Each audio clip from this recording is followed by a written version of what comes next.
तो hello guys, आज हम आ चुके हैं काफी दिनों बाद एक नए मजेदार वीडियो के साथ। आज का ये वीडियो बहुत ज्यादा इंटरेस्टिंग होने वाला है क्योंकि आज की इस वीडियो में मैं तुमको एक्सप्लेन करने वाला हूँ डैंडेडैन के सीजन 2 के बाद वाले चैप्टर्स, यानी कि जहाँ पे डैंडेडैन का सीजन 2 एंड हुआ था उसके बाद से हम इसकी मांगा कंटिन्यू करने वाले हैं। तो बिना किसी देरी के वीडियो को स्टार्ट करते हैं, लेकिन उससे पहले अगर तुमने चैनल को सब्सक्राइब नहीं किया है तो चैनल को सब्सक्राइब कर दो और वीडियो को लाइक कर दो ताकि मुझे पता चले कि क्या तुम्हें वीडियो पसंद भी आ रही है या मैं खुद से ही बातें किए जा रहा हूँ। तो देखो, अपने डैंडेडैन का सीजन 2 तो एंड हो चुका है और ऐसी जगह पे एंड हुआ है, मतलब एकदम क्लिफ हैंगर उसका एकदम अमेजिंग था भाई, एकदम चुम्मा चुम्मी हो रही थी। और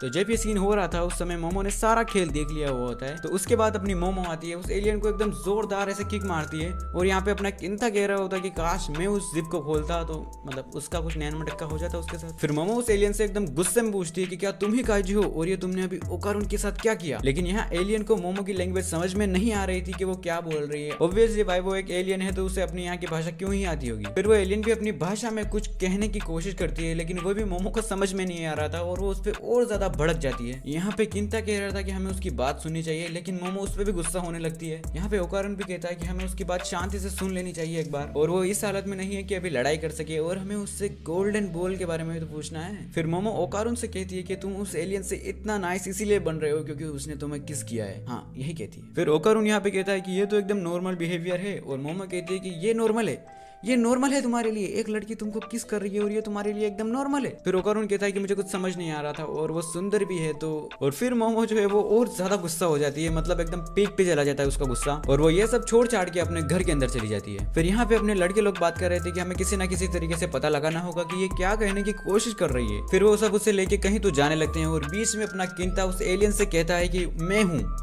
हूँ जिसने तुम्हारी जिप मतलब उस सूट की जिप खोली, उसकी नहीं। लेकिन वो कुछ समझ नहीं पा रही थी तो वो ये भी सोच रहे होंगे कि ये भाई ये मोटा लड़का क्या बोलने की कोशिश कर रहा है। अब वो उस एलियन को लेके अपने दूसरे एलियन दोस्त यानी कि काप्पा यानी कि मैंटिस श्रिम्प, यही है नाम इसका, उसके पास लेके आते हैं और वो भी कहता है कि मैंने आज तक अपनी जिंदगी में इतने साल के करियर में मैंने ऐसा एलियन कभी नहीं देखा। यहाँ पे किंता को कुछ समझ नहीं आ रहा था कि भाई वो क्या कर रहे हैं और ये आदमी कौन है और ये हेड क्या पहनी है उसने अजीब सी। फिर ओकारुन किंता से कहता है कि ये एक एलियन है, लेकिन किंता को ओकारुन की बात पे यकीन ही नहीं हो रहा था। उसका कहना था कि ये तो कोई एक मिडिल एज्ड आदमी है। यहाँ पे कापा के पास एक ट्रांसलेटर होता है जो कि एलियन की भाषा को अपनी नॉर्मल भाषा में ट्रांसलेट कर सकता है, जो कि बहुत ज्यादा फनी दिखता है, मतलब तुम खुद ही देखो यार। और जब वो एलियन अपने ऊपर लगाती है तो ये एक इंडियन की तरह लुक दे रहा था, पता नहीं क्यों। यहाँ पे ओकारुन शौक हो जाता है कि भाई ऐसी भी चीजें एग्जिस्ट करती है जो कि मतलब एलियन की लैंग्वेज को अपनी लैंग्वेज में ट्रांसलेट कर सकती है। फिर ओकारुन उससे कहता है कि मेरा नाम ताकाकुरा है, तुम्हारा नाम क्या है। फिर सामने से जवाब आता है वामोला। तीनों लोंडे शौक हो जाते कि भाई ये तो लिटरली काम करता है। फिर वामोला कुछ और कहने की कोशिश कर रही होती है लेकिन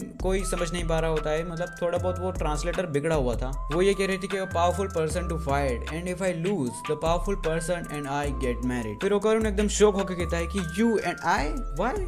फिर किंता एकदम जोश में आके गुस्से में आके कहता है कि व्हाट अबाउट मी, मेरा क्या भाई, मैं कहाँ जाऊँ, मुझे तो आज तक एक भी लड़की नहीं मिली। फिर किंता वामोला को समझाने लगता है कि भाई देखो, जो रोबोट जो चल रहा था वो मैं चला रहा था, मैंने कंट्रोल किया है उसको, यानी कि मैंने तुम्हें हराया है, इसलिए शादी मेरी होगी, तुम इसकी नहीं। फिर किंता अपनी बाएं फैला के खड़े हो जाता है कि आओ जाने मन, मैं ही तुम्हारा पति परमेश्वर बनने वाला हूँ, आ जाओ गले लग जाओ। लेकिन होता एकदम उल्टा है, वो ओकारुन को गले लगा लेती है और ओकारुन वहां से भागने लगता है। वो कप्पा से पूछता है कि भाई क्या हमारे लिए भी कोई ट्रांसलेटर है जो कि मतलब हमारी लैंग्वेज को एलियन की लैंग्वेज में ट्रांसलेट करके इसको बता सके कि भाई मेरे को शादी नहीं करनी। तो यहाँ पे अपना कप्पा जवाब देता है कि भाई मेरे पास अभी तो फिलहाल कोई ऐसा ट्रांसलेटर नहीं है और मुझे काम भी करना है, तो भागो यहाँ से तुम। फिर वो कहता है कि अगली बार जब तुम आओगे मैं इसके बारे में कुछ सोचूंगा और इसकी कुछ कोशिश करूंगा, कुछ हो सकता है तो। उसके बाद किंता कहता है कि मैं भी हार नहीं मानने वाला, मैं अपनी पूरी कोशिश करूंगा कि वामोला मेरी हो जाए। उसके बाद हमको एक बिल्डिंग का सीन दिखाया जाता है जहाँ पे अपने सर्पोनियंस खड़े थे जिन्होंने पहली बार मोमो की वाट लगाई थी पहले एपिसोड में, अगर तुम्हें पता है तो। और एक स्ट्रेंज बात यह है कि उनके सामने एक स्ट्रेंज क्रिएचर खड़ा होता है। फिर वो सर्पोनियंस उससे कहते हैं कि क्या तुम यहाँ पे नए हो, क्योंकि हमने तुम्हें यहाँ पे कभी नहीं देखा। फिर वो कहते हैं कि ये एरिया हमारी टेरिटोरी है